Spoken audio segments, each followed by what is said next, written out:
네, 그러면 대략 다 오신 것 같아서 시작하도록 하겠습니다. 먼저 저는 아까 인사드린 것처럼 자중시 성을 정한 번역 세미나에서 같이 공부하는 신민실이라고 하고요. 오늘 통역에는 김정현 편집자께서 고생을 하시겠습니다. 네, 박수로. 이번 강의는 이번에 갈무리에서 꾸준히 펴내고 있는 아우토미아 총속 47권으로 크리스티안 마라찌 선생님의 자본과 정돈, 언어, 경제의 정치학 출간된 거를 기념으로 이제 하는 해상 강의이고요. 이전에도 이 자본과 언어, 금융, 자본주의의 폭력 이 3부작이 그 중에 2권이 작년에 갈무리에서 또 나온 바가 있습니다. 통역을. 네. The moderator, her name is Shin-Eun-sil. She just explained about you and your books published in Korea. Thank you. 이 책 3권은 혹시 나중에 강의 마치고 나가실 때 직접 이 현장에서 구입하실 수도 있고요. 구입하시면 아마 서점에서 사시는 것보다 20% 할인해드리는 걸로 알고 있고, 갈무리 사무실에서 사시면 또 3권을 다 사시면 오늘은 특별히 25% 할인을 해드린다고 합니다. 혹시 책이 아직 없으신 분들을 위해서 저자에 대해서 책에 있는 거를 간략하게 소개를 해드리겠습니다. 크리스티안 마라찌 씨는 스위스 남부 루간 출생이셔서 오늘도 스위스에 계신데 이 화상으로 연결되어 있고요. 이 책에 있는 거 그대로 읽어보면 좌파 경제학자이자 활동가로서 70년대 이후에 이탈리아 노동자주의 운동에 계속 참여해 오셨고, 우리가 잘 아는 네그리, 비르노, 베라르디, 비포 등과 함께 자율주의 핵심 사상가 중 한 분이십니다. 그래서 원래 이탈리아 파도바 대학 정치학과에서 공부하신 다음에 런던 정경대학에서 미국 경제사로 석사를 하셨고, 런던시티 대학에서 박사를 하셨습니다. 박사학위 논문에서 이 화폐와 경제의 불균형을 통해서 정치 경제학을 재검토하고, 포스트 포드주의 전환을 생명자본주의, 인지자본주의와 연결하고, 가치의 실현과 화폐의 문제를 금융화 현상으로 확장하는 데 주력하셨습니다. 그래서 이 내용이 사실 자본과 언어에서도 중심이 되기도 하고요. 현재는 스페지라 이탈리아나 대학에서 경영사회학장 맡고 계시고, 이론적 영역뿐만 아니라 지역의 경제와 여성위원회 등 현실 문제에도 계속 참여하고 계십니다. 그리고 무엇보다도 이 이탈리아 자율주의 텍스트들을 영어권에 소개한 아우토노미아를 편집하시는 분이고요. 이 자본과 언어에 대해서 조금 더 보충 설명을 해드리면, 방금 말씀드린 금융자본주의, 생명자본주의, 인지자본주의를 연결해서 화폐 문제 등 금융화 현상으로 확장한다라는 말씀을 드렸고, 특히나 이제 자본과 언어에서는 이를테면 우리가 알고 있는 토요타라든지 이런 새로운 어떤 포스트코드주의 모델과 현대 자본주의에서 이제 자신을 재발명하라라는 구호 등을 기호자본주의나 자본주의적 시간에 대한 분석으로서 비판하면서 이것을 넘어설 수 있는 길, 그런 것들을 보여주시고 계십니다. 그러면 또 통역자가 제가 무슨 말을 했는지 간단하게 전달해 드린 다음에 강연을 시작하도록 하겠습니다. She's explained to the participants today that they can buy your books here at a discounted price. And she's encouraged the participants to buy them if they have not yet. And she's explained a little bit about your academic background and what you're doing at the moment. So now we will begin. 네, 5시까지 먼저 강연 말씀 듣도록 하겠습니다.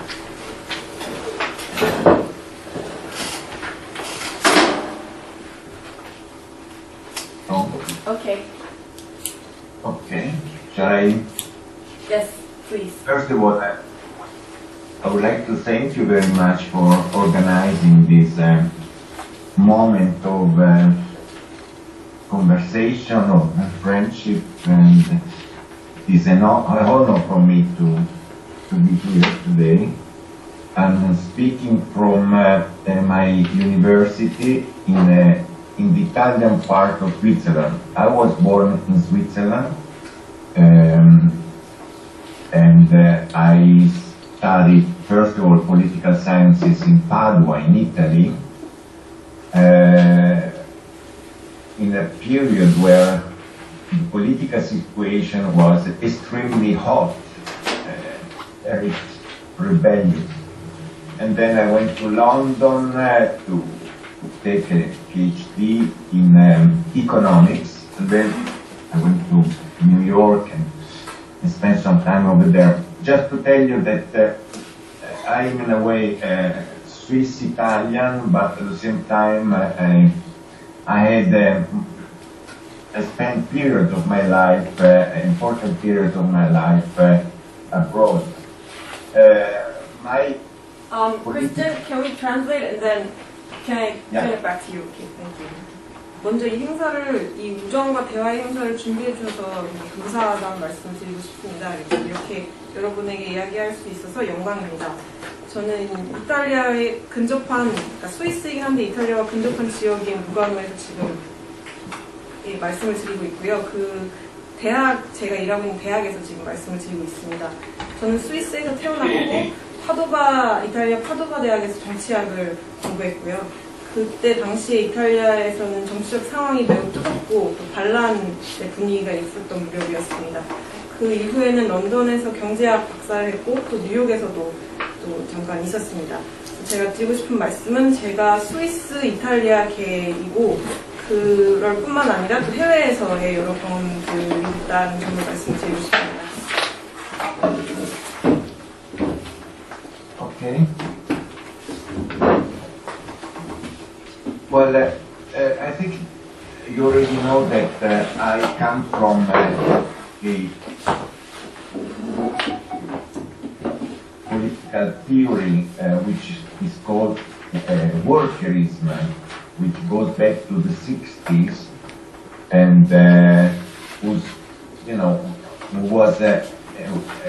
developed by a certain number of scholars like Toni Negri, Mario Tronti, and a number of other authors and scholars. So I situate myself, my work, within this framework. The main thing about this political theory is that we look and used to look very carefully and try to participate to the worker struggle, especially in the 60s and 70s. And maybe you want to translate? Yeah, it's probably better if you go sentence by sentence, please. One sentence at a time. Thank you. One sentence. And so Yes. now you translate? and Yeah, I then- will translate. 제가 1960년대에 이렇게 시작된 이탈리아 노동자주의의 백그라운드를 가지고 있다는 점을 여러분 이미 알고 계실 겁니다. 그 네그리와 마리오 트론티를 비롯해서 여러 연구자들이 이 흐름 속에 있는데요. 저 역시 제 작업을 이 틀 속에 위치 짓습니다. 이러한 정치적인 경향의 주요 주제는 항상 우리가 매우 신중하게 1960, 70년대 노동자 투쟁을 분석하고 거기에 참여하려고 했다는 점입니다. Okay. As far as my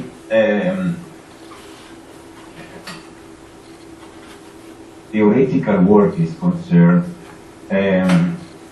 as you can see from the books you published, my main interest or focus has been the transformation of capitalism from over the last 30 years, mainly the transition from the Fordist model of society to what is by now the financial capital.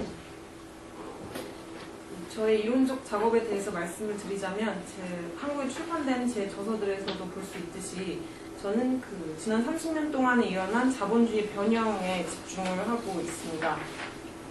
다시 말해 포드주의 모델에서 최근의 금융 자본주의로의 전환을 주로 연구했다고 할 수 있습니다.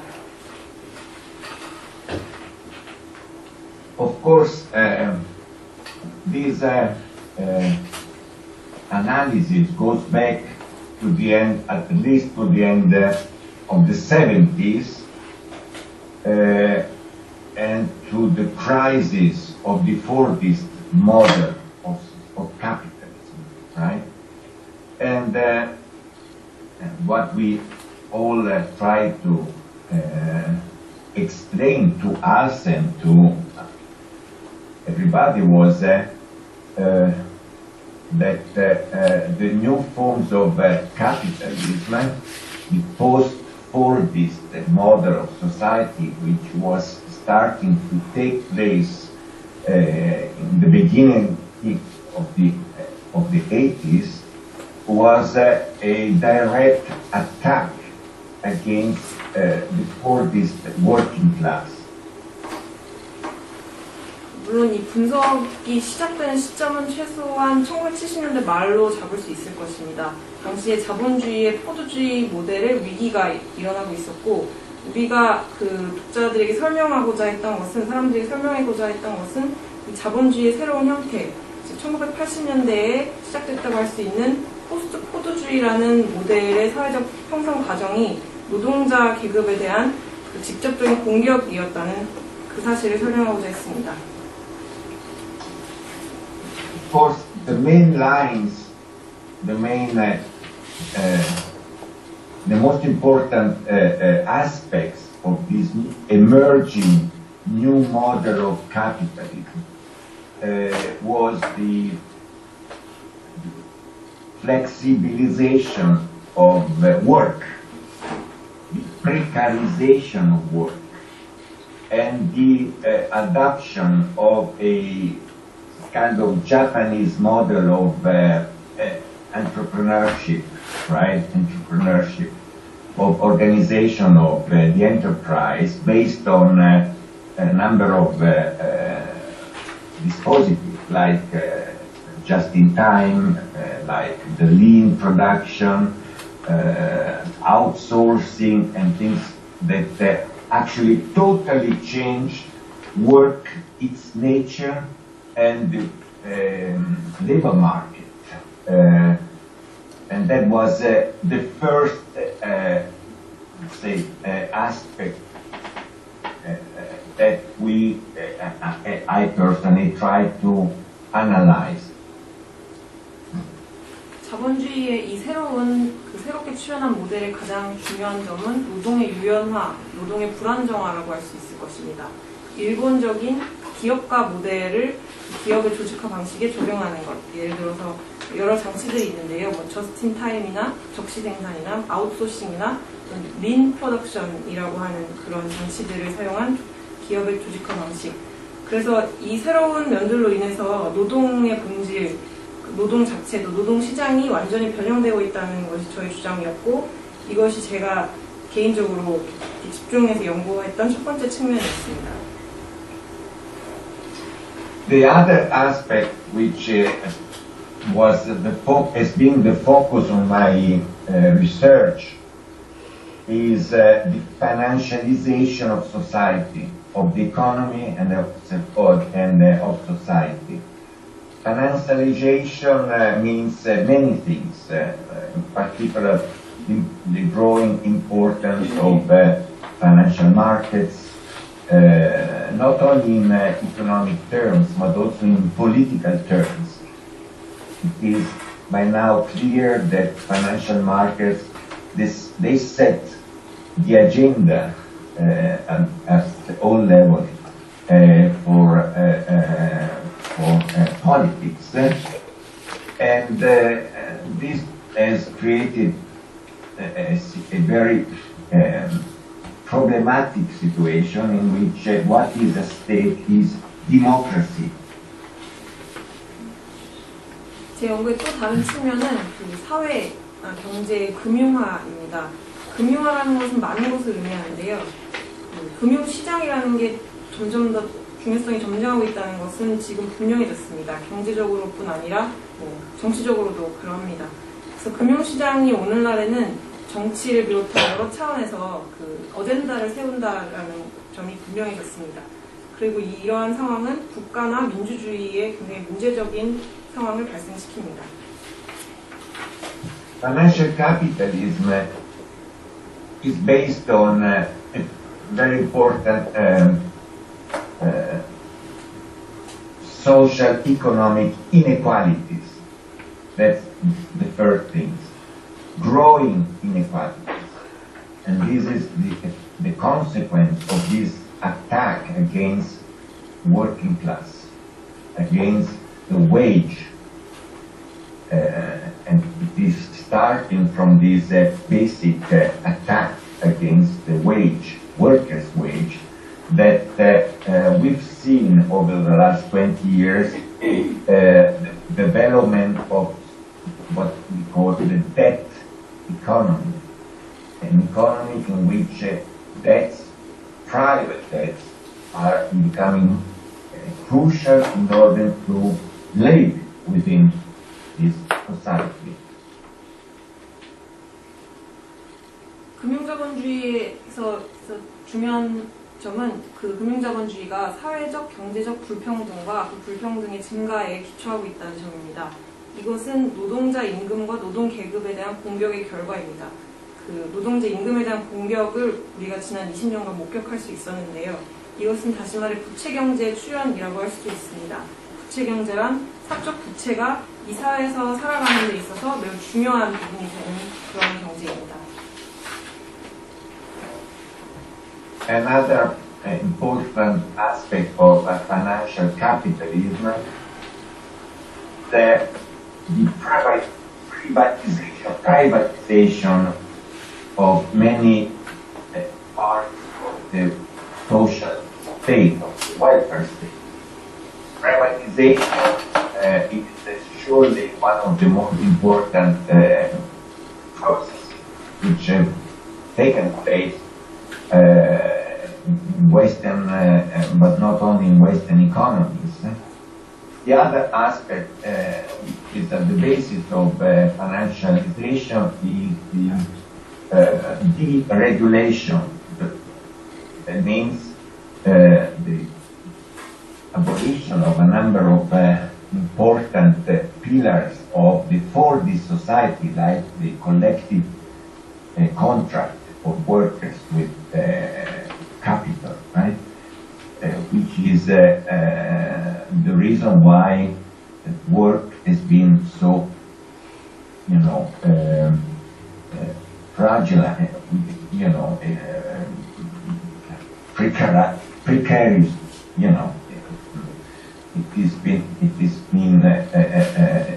it has become so precarious. 금융자본주의의 또 다른 중요한 측면은 복지국가, 국가의 복지 기능의 사용화라고 할 수 있습니다. 이 점은 금융화를 다루는 데 있어서 서구에서뿐 아니라 여러 곳에서 가장 중요한 측면 중에 하나입니다. 그리고 또 다른 중요한 측면은 탈규제화인데요. 포도주의의 핵심이 되었던 여러 가지들이 이렇게 폐기되는 것을 볼 수 있습니다. 예를 들어서 자본과 노동 간의 집단적 협약 같은 것들이 폐기돼서 지금 그것이 노동의 불안정화로 이어졌다고 얘기할 수 있을 것 같습니다. And then, as far as financial capital is concerned, I think that one main feature is that this capitalism is a process is based on growth and crisis. Crisis is inherent in this capitalist form of growth. There is no growth, there is no development without crisis. And that's why we've seen so many crises in terms of financial crisis, banking crisis over the last 20-25 years.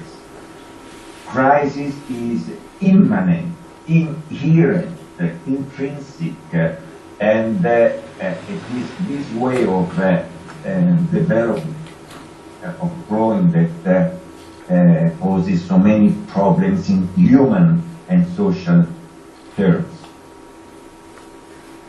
그리고 또 금융 자본에 대해 말하자면 주요한 특성 중에 하나는 그 성장과 위기의 기초, 그러니까 성장과 위기 기초, 그러니까 이 자본주의의 성장 형태의 위기가 내재적이라는 이야기입니다.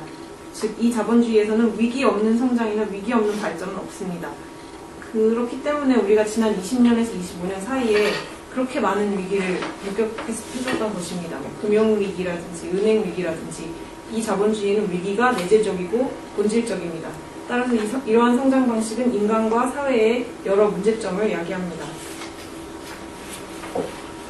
This is why I consider, but many others in Europe and in the United States for sure, we consider this financial capitalism a capitalism in which finance is a violent way of disciplining society.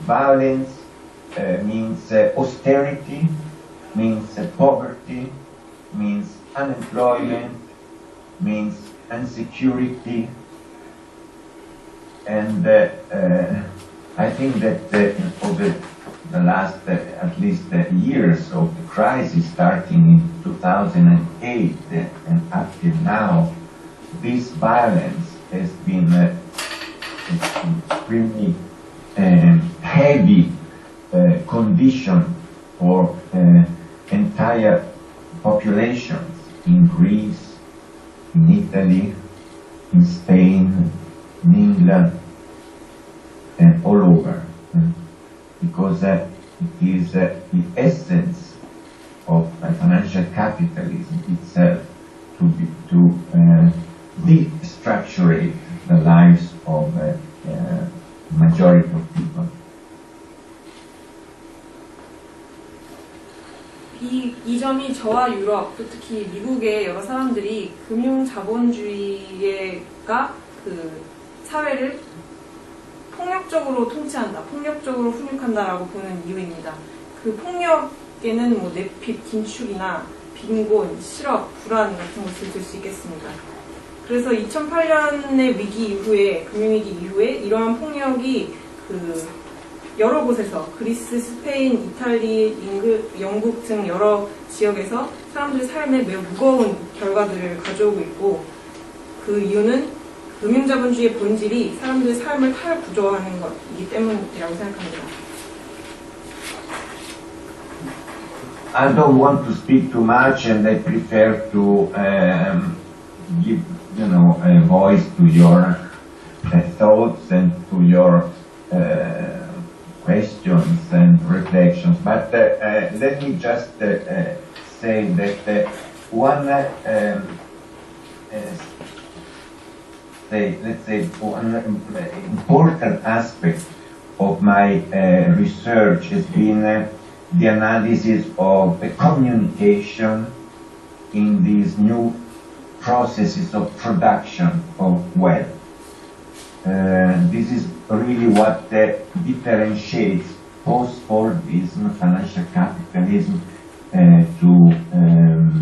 from Fordism, from the industrial society of the last century. The centrality of language, of communication, is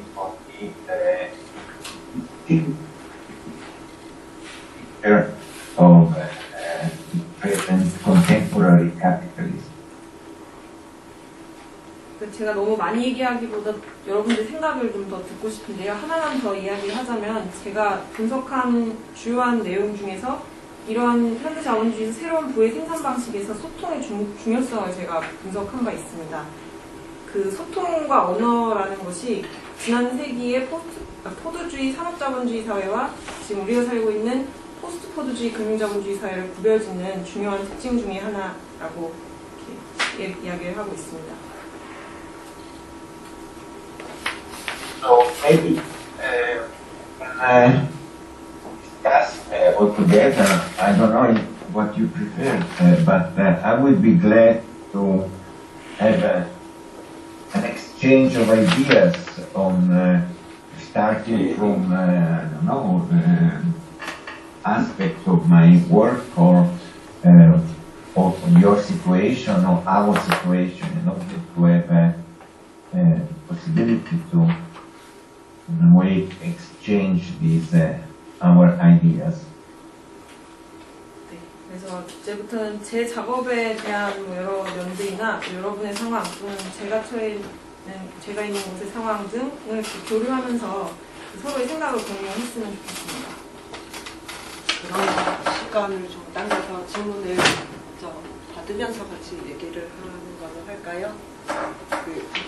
우선 지금까지 들으신 이 선생님 말씀 듣고 먼저 얘기하시고 싶은 분 혹은 질문하시고 싶으신 분 있으면 한 문장씩 말씀해 주시면 통역을 하시겠습니다. 우선 아직 준비 시간이 필요하신가요? 그러면 먼저 인터넷상으로 질문해 주신 이가영님이 질문해 주신 게 있는데 지금 오늘 오셨나요? 아, 네. 제가 이거 쓰신 거 읽어드릴까요? Christian, did you get the questions that I translated and sent to you by mail? You want to send it by mail or? I had sent you. Yeah, of course. Yeah, Yeah, I remember. Yeah, one of the people who gave us the questions is here, so we will start by that first Yeah. question. Okay. The first one was, can you repeat? 네, 오케이. 문장으로 쓰신 거 읽어드리겠습니다. 이미 많은 실패를 경험하고 있음에도 불구하고 현재 시스템 안에서 대다수의 사람들이 욕망을 향해 달려가는 한 신자유주의는 지구상에서 사라지지 않을 것 같습니다. 끝까지 읽을까요? 네. 주장하시는 바와 같이 현 자본주의 문제점을 인식함과 동시에 삶의 질을 추구하고 공동의 행복을 위해 노력하는 움직임이 정말 변화를 가져올 수 있을지 늘 의문입니다.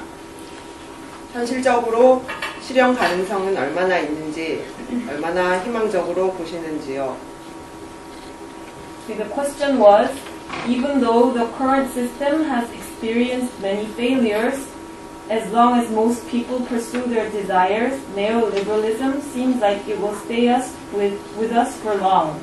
And I always find it questionable whether the movement to better the quality of life and enhance happiness, while recognizing the problems of current capitalism, can actually bring about change, as you say in your books. How realistic is this? And how much are you hopeful? I think that we have to be hopeful, but it's very difficult to be hopeful in these times. I also, I think, I agree that neoliberalism will stay with us for probably. It has, in a way, it has penetrated us. It is extremely interesting to see how neoliberalism has been a revolution from above, but also a process which has based itself, built up on a political social consensus. Of course, now this consensus is withering away. You know, it's declining, but nonetheless, the strength, the power of neoliberalism is tremendous. 저는 우리가 희망적이어야 한다고 생각하지만 오늘과 같은 시대에 희망적이기는 참 어렵다고 생각합니다. 그리고 신자유주의가 오래 지속될 것이라는 점에는 동의를 합니다. 신자유주의는 어떤 의미에서 우리를 침투했다고 생각합니다. 그리고 신자유주의가 얼마나 큰 그 규모 동 효과의 위로부터의 혁명인지를 목격하고 있고, 또 그와 동시에 밑으로부터의 정치적 사회적인 합의에 신자유주의가 기초하고 있다고 봅니다. 물론 그런 합의가 지금 현재 무너져 내리고 있고 약화되고 있지만 신자유주의의 힘은 강력하다고 생각합니다. Nonetheless, we have to remember that over the last 15 years, starting from Seattle, and then going up to Genoa, in the United States with the movement Occupy Wall Street, Gezi Park, the Arab Spring and so on.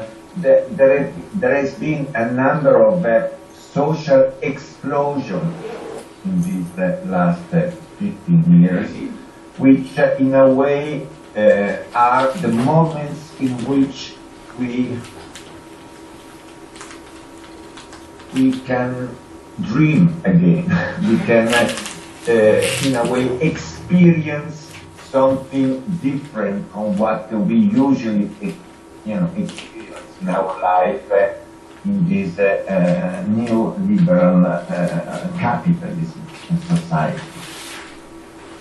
그럼에도 불구하고 지난 15년간 2000년대 시애틀 이후 제네바나 미국의 정보화라 운동, 또 게지광장, 아랍의 봄으로 이어졌듯이 사회적 폭발이 계속해서 이어져 왔고, 어떤 의미에서는 우리가 다시 꿈꿀 수 있는 경험들을 했다고 생각합니다. 신자유주의적 자본주의 하에서 우리가 살아가면서 보통 경험할 수 없는 뭔가 다른 것을 경험할 수 있었다고 생각합니다.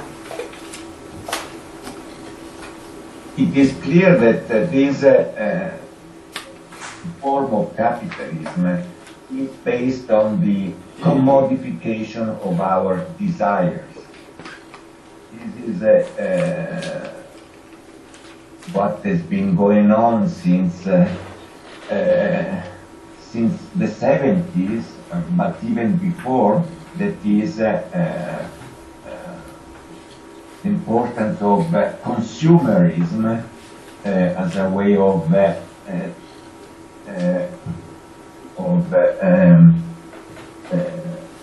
creating the conditions for capital's growth. Nonetheless, or maybe you want to translate? 이러한 자본주의 형태가 우리 욕망의 상품화에 기초하고 있다는 점은 분명합니다. 이것이 70년대 이후 벌어진 일이고, 그 전에도 자본주의 성장을 위한 조건을 창출하는데 소비자주의의 중요성은 항상 있었습니다. Nonetheless, these forms of commodification of desires through consumption is based on the indebtedness of people. Private debts are an important feature of the last 20 years, and it is starting from this increase in private indebtedness that we can explain a good deal of the recent financial crisis. 그럼에도 불구하고 이 소비를 통한 욕망의 상품화가 지금 현재 채무 상태, 개인들의 부채에 기초한 지난 20년 동안의 위기, 계속되는 위기를 가져온 것이고, 그렇게 설명할 수 있을 것 같습니다.